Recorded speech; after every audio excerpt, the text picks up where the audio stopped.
Hello students.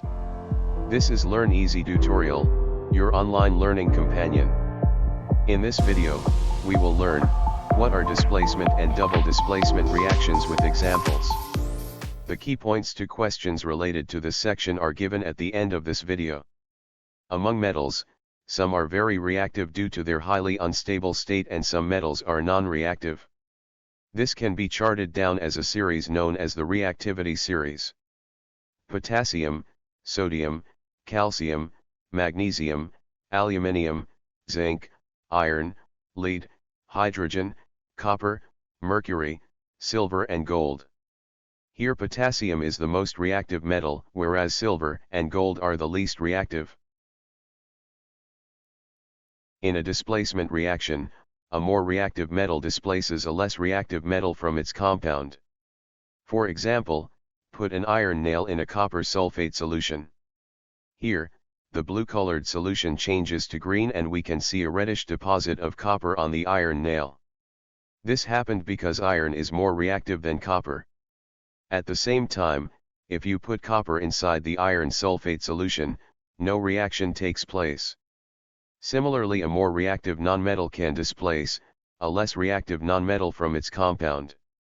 For example, if you add bromine to potassium iodide, it will form potassium bromide and iodine, as bromine is more reactive than iodine.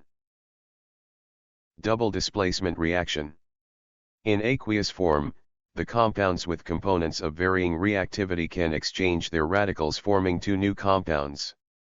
This kind of reaction is known as a double displacement or double decomposition reaction. Take potassium iodide solution in a test tube. Add lead nitrate solution.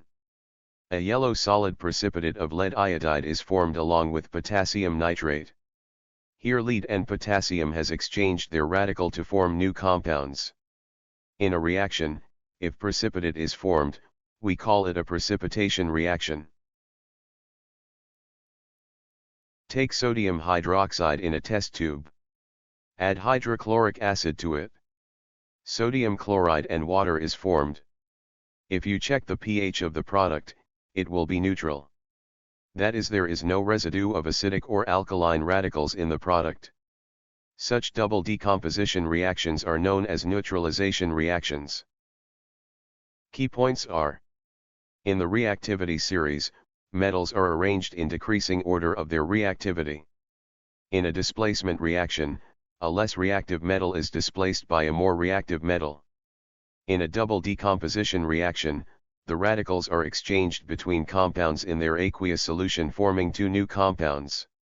A reaction in which a product precipitates is known as a precipitation reaction.